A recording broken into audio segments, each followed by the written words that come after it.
Hello everyone, welcome back to Learn Easily channel. The Model Story by Guy de ಮೊಪಾಸೆಂಟ್.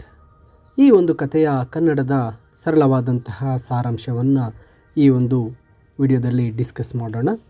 The model ಈ ಒಂದು short ಸ್ಟೋರಿಯನ್ನು ಬರೆದಿರ್ತಕ್ಕಂಥವರು ಗೈ D ಮೊಪಾಸೆಂಟ್ರವರು. ಈ ಒಂದು ಕಥೆಯು ಫ್ರಾನ್ಸ್ನ ಎಟ್ರೆಟಾರ್ಟ್ ಎಂಬ ಸುಂದರದ ನಗರದ ಒಂದು ಪಟ್ಟಣದಲ್ಲಿ ಇದು ಪ್ರಾರಂಭವಾಗುತ್ತೆ. ಅದು ಜುಲೈ ದಿನದಂದು. ಈ ಪಟ್ಟಣವು ಅದರ ಒಂದು ಬಿಳಿ ಕಲ್ಲು ಬಂಡೆಗಳು ಮತ್ತು ಕಲ್ಲುಮಯವಾಗಿರ್ತಕ್ಕಂತಹ ಒಂದು ಸಮುದ್ರದ ತೀರ, ನೀಲಿ ಸಮುದ್ರ ಮತ್ತು ಸೂರ್ಯನ ಬೆಳಕಿನಲ್ಲಿ ಒಂದು ರೀತಿ ಸುಂದರವಾದ ವಾತಾವರಣದೊಂದಿಗೆ ವಿವರಣೆಯೊಂದಿಗೆ ಪ್ರಾರಂಭ ಆಗುತ್ತೆ. ಅಲ್ಲಿ ಜನರು ಆ ಒಂದು ಬೀಚ್ನಲ್ಲಿ, ಸಮುದ್ರದ ತೀರದಲ್ಲಿ ಸಂತೋಷವಾಗಿ ಆ ಸಮುದ್ರದ ತೀರವನ್ನು ಎಂಜಾಯ್ ಮಾಡ್ತಾ ಇರ್ತಾರೆ. ಇನ್ನು ಕೆಲವು ಜನರು ಅಲ್ಲೇ ಕ್ಯಾಸಿನೋದ ಟೆರೆಸ್ನಲ್ಲಿ ಕುಳಿತು ಆ ದಿನವನ್ನು ಆನಂದಿಸ್ತಾ ಇರ್ತಾರೆ. ಕಥೆಯು ಒಂದು ಪ್ರಸಿದ್ಧ ವರ್ಣಚಿತ್ರಕಾರ ಜೀನ್ ಸಮ್ನರ್ ಮತ್ತು ಆತನ ಒಬ್ಬ ವಿಕಲಚೇತನ ಪತ್ನಿ, ಅಂದರೆ ದೈಹಿಕ ವೈಕಲ್ಯತೆಯನ್ನು ಹೊಂದಿರತಕ್ಕಂಥ, ಅಂದರೆ ಎರಡು ಕಾಲನ್ನು ಕಳೆದುಕೊಂಡಿರ್ತಕ್ಕಂತಹ ಅವರ ಪತ್ನಿಯ ಸುತ್ತಲೂ ಸಹ ಈ ಕಥೆ ಸುತ್ತುತ್ತೆ. ಅವರಿಬ್ಬರೂ ಸಹ ಏನು ಮಾಡಿರ್ತಾರೆ, ಆ ಒಂದು ಸಮುದ್ರ ತೀರಕ್ಕೆ ಬಂದಿರ್ತಾರೆ. ಜೀನ್ ಸಮ್ನರ್ ನಡ್ಕೊಂಡು ಹೋಗ್ತಾ ಇದ್ದರೆ ಆತನ ಪತ್ನಿಯ ಒಂದು ವೀಲ್ ಚೇರ್ನಲ್ಲಿ ಒಬ್ಬ ಸೇವಕ ಆ ಒಂದು ಸಮುದ್ರ ತೀರಕ್ಕೆ ಕರೆದುಕೊಂಡು ಬಂದಿರ್ತಾನೆ. ಅವರ ಅಕ್ಕಪಕ್ಕದಲ್ಲಿ ಹೋಗ್ತಾ ಇರ್ತಕ್ಕಂಥವರು ಅವರನ್ನು ನೋಡಿ ಒಂದು ರೀತಿ ಸಹಾನುಭೂತಿಯಿಂದ, ಸಿಂಪತಿಯಿಂದ ನೋಡ್ತಾ ಇರ್ತಾರೆ. ಜೀನ್ ಸಮ್ನರ್ ತನ್ನ ಪತ್ನಿಯ ಮೇಲಿನ ಪ್ರೀತಿಯಿಂದ ಅವಳ ಒಂದು ದೈಹಿಕ ಆ ವಿಕಲತೆಯ ಹೊರತಾಗಿಯೂ ಅವಳನ್ನು ಮದುವೆಯಾಗಿದ್ದಾನೆ ಎಂಬತಕ್ಕಂಥದ್ದು ಒಂದು ದಂತಕಥೆ ಆಗ ಪ್ರಚಿತ್ರವಾಗಿರುತ್ತೆ, ಎಲ್ಲರಿಗೂ ಸಹ ಗೊತ್ತಿರುತ್ತೆ. ಆದರೆ ಜೀನನ್ನು ಚೆನ್ನಾಗಿ ಗೊತ್ತಿರತಕ್ಕಂತಹ ಇಬ್ಬರು ಯುವಕರು ಏನು ಮಾಡ್ತಾರೆ, ಆ ಮದುವೆಯ ಹಿಂದಿನ ನಿಜವಾದಂತಹ ಮತ್ತು ಆ ಒಂದು ನಿಜವಾಗಿ ನಡೆದಿರ್ತಕ್ಕಂತಹ ಘಟನೆಯನ್ನು, ಕಥೆಯನ್ನು ಬಹಿರಂಗಪಡಿಸ್ತಾರೆ. ಆ ಇಬ್ಬರು ಯುವಕರಲ್ಲಿ ಒಬ್ಬ ಯುವಕ ಏನು ಮಾಡ್ತಾನೆ, ಜೀನ್ ಸಮ್ಮರ್ನನ್ನು ಒಬ್ಬ ಮೂರ್ಖ ಅಂತ ಕರೀತಾನೆ. ಯಾಕೆಂದರೆ ಅವನು ಮೂರ್ಖನಾಗಿದ್ದರಿಂದ ಮಾತ್ರ ಅವಳನ್ನು ಮದುವೆಯಾದನು ಅಂತ ಹೇಳ್ತಾನೆ.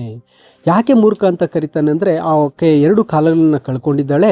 ಇಲ್ಲಿ ಆರ್ಟಿಸ್ಟ್ಗಳು, ಅಂದರೆ ವರ್ಣಚಿತ್ರಕಾರರು ಸಾಮಾನ್ಯವಾಗಿ ಮಾಡೆಲ್ಗಳೊಂದಿಗೆ ಮದುವೆ ಆಗ್ತಾರೆ, ಅಥವಾ ಒಂದು ರೀತಿಯ ಸಂಶಯಾತ್ಮಕವಾದಂತಹ ಒಂದು ರೆಪ್ಯುಟೇಷನ್, ಖ್ಯಾತಿಯನ್ನು ಹೊಂದಿರತಕ್ಕಂಥ ಮಹಿಳೆಯರೊಂದಿಗೆ ಮದುವೆ ಆಗ್ತಾರೆ. ಈ ಮದುವೆಗಳನ್ನು ಮೂರ್ಖ ಮದುವೆಗಳು ಅಂತ ಹೇಳ್ತಾರೆ. ಮೂರ್ಖ ಮದುವೆಯನ್ನು ಮಾಡ್ಕೊಂಡಿದ್ದಾನೆ ಇವನೊಬ್ಬ ಮೂರ್ಖ ಅಂತ ಹೇಳ್ತಾನೆ. ಆ ರೀತಿ ಹೇಳ್ತಾ ಆತ ಏನು ಮಾಡ್ತಾನೆ, ಆಲ್ಫಾನ್ಸೋ ದೌಡೆಟ್ರವರ ಆರ್ಟಿಸ್ಟ್ ವೈಫ್ಸನ್ನು ಇಲ್ಲಿ ಉಲ್ಲೇಖ ಮಾಡಿ ಹೇಳ್ತಾನೆ. ಹಾಗೆ ಆ ಜೀನ್ ಸಮ್ಮರ್ಸ್ ಹೇಗೆ ಆ ಒಂದು ಮಹಿಳೆಯನ್ನು ಮದುವೆಯಾದ, ಆ ಮಹಿಳೆ ಹೇಗೆ ತನ್ನ ಎರಡು ಕಾಲುಗಳನ್ನು ಕಳೆದುಕೊಂಡ್ಳು ಅಂತಕ್ಕಂತಹ ಒಂದು ಕಥೆಯನ್ನು ಇಲ್ಲಿ ತಿಳಿಸ್ತಾ ಹೋಗ್ತಾನೆ. ಆ ಇಬ್ಬರು ಯುವಕರು ಚರ್ಚೆ ಮಾಡ್ತಾ ಈ ಕಥೆಯನ್ನು ತಿಳಿಸಿರ್ತಾರೆ.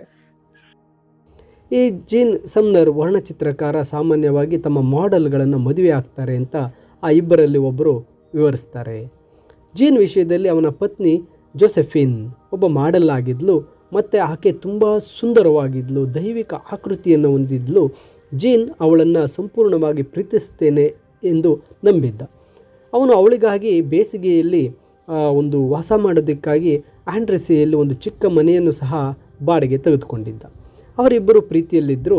ಅವರ ಸಂಬಂಧದಲ್ಲಿ ಒಂದು ತಿರುವು ಸಂಭವಿಸಿತು, ಒಂದು ಟರ್ನ್ ಬಂತು. ಒಂದು ದಿನ ಸಂಜೆ ಆಂಡ್ರೆಸಿಯಲ್ಲಿ ಒಂದು ನದಿಯ ದಡದಲ್ಲಿ ಹುಣ್ಣಿಮೆಯ ರಾತ್ರಿ ಅವರು ಬೆಳಕಿನಲ್ಲಿ ನಡೆದಾಡ್ತಾ ಇದ್ದಾಗ ಜೋಸಿಫನ್ ಸಾಮಾನ್ಯ ಒಂದು ಪ್ರಶ್ನೆಗಳನ್ನು ಕೇಳ್ತಾ ಇರ್ತಾಳೆ. ಆ ಪ್ರಶ್ನೆಗಳು ಜೀನನ್ನು ಒಂದು ರೀತಿ ಮನಸ್ಸಿಗೆ ಅಡ್ಡಿಪಡಿಸ್ತಾ ಇರುತ್ತೆ. ಅವಳು ಅಲ್ಲಿ ಮೀನನ್ನು ನೀನು ನೋಡ್ದ ನದಿಯಲ್ಲಿ ಅಂತ ಕೇಳ್ತಾಳೆ, ಅವನು ಹೌದು ಅಂತಾನೆ.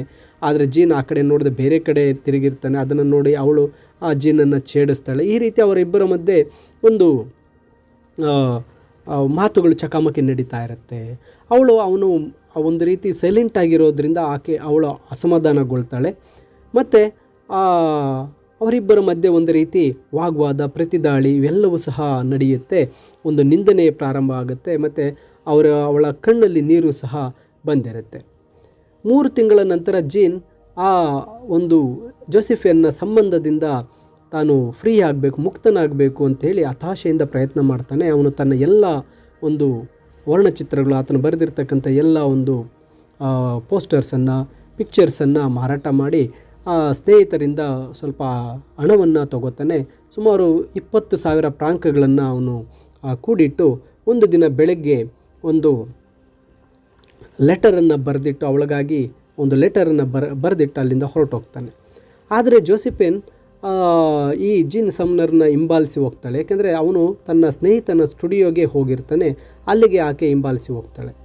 ಅವಳು ಆ ಹಣದ ಲಕೋಟೆ 20,000 ಫ್ರಾಂಕ್ ಲಕೋಟೆಯ ಒಂದು ಹಣವನ್ನು ಜೀನ್ ಸಮ್ನರ್ನ ಒಂದು ಕಾಲುಗಳ ಬಳಿಗೆ ಎಸೆದು ಹೇಳ್ತಾಳೆ, ನಾನು ಒಬ್ಬ ಸಾಮಾನ್ಯ ಮಹಿಳೆಯಂತೆ ನನ್ನನ್ನು ನೋಡು, ನಾನು ಈ ಹಣವನ್ನು ಬಯಸೋದಿಲ್ಲ, ನಾನು ನಿನ್ನೊಂದಿಗೆ ಇರಬೇಕು ಅಂತ ಹೇಳಿ ಒತ್ತಾಯಿಸ್ತಾಳೆ.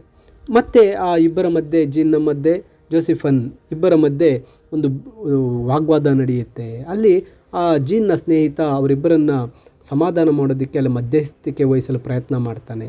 ಮತ್ತು ಜೀನ್ಗೆ ಅವನ ಕುಟುಂಬದಿಂದ ಮದುವೆ ಆಗಬೇಕು ಅಂತಕ್ಕಂಥ ಒಂದು ಒತ್ತಡ ಬರ್ತಾ ಇದೆ ಅಂತಕ್ಕಂಥದ್ದನ್ನು ಹೇಳ್ತಾನೆ. ಇದನ್ನು ಕೇಳಿದಂಥ ಜೋಸಿಫನ್ ತುಂಬ ಕೋಪಗೊಳ್ತಾಳೆ. ಜೀನ್, ನೀನೇನಾದರೂ ಬೇರೆಯವರನ್ನು ಮದುವೆ ಆದರೆ ನಾನು ಆತ್ಮಹತ್ಯೆ ಮಾಡ್ಕೊಳ್ತೇನೆ ಅಂತ ಬೆದರಿಕೆ ಹಾಕ್ತಾಳೆ. ಈ ಮಾತುಗಳಿಂದಂತಹ ಕೇಳಿದಂತಹ ಜೀನ್ ಸಮ್ನರ್ ಹತಾಶೆಯಿಂದ ಹಾಗಾದರೆ ಸಾಯಿ ಅಂತೇಳಿ ಉತ್ತರ ಅವಳಿಗೆ ಹೇಳ್ತಾನೆ. ಮತ್ತು ಆ ಒಂದು ಮನೆಯ ಕಿಟಕಿಯನ್ನು ತೆರೀತಾನೆ. ಈ ಸಮಯದಲ್ಲಿ ಆ ಜೀನ್ ಆ ಕಿಟಕಿಯನ್ನು ತೆರೆದು ಅವಳನ್ನು ಇಲ್ಲಿಂದ ಜಿಗಿದು ಸಾಯಿ ಅಂತ ಪ್ರಚೋದಿಸ್ತಾನೆ. ಜೋಸಿಫನ್ ಆ ಜೀನನ್ನು ಒಂದು ರೀತಿ ಭಯಾನಕವಾಗಿ ನೋಡ್ತಾಳೆ. ನಂತರ ಓಡಿ ಹೋಗಿ ಆ ಕಿಟಕಿಯಿಂದ ಜಿಗಿದು ಕೆಳಗೆ ಬೀಳ್ತಾಳೆ. ಆ ಕಿಟಕಿಯಿಂದ ಜಿಗಿದಿದ್ದರಿಂದ ಆಕೆ 2 ಕಾಲುಗಳು ಮುರಿಯುತ್ತೆ ಮತ್ತು ಅವಳು ನಡೆಯಲು ಸಾಧ್ಯ ಆಗೋದಿಲ್ಲ.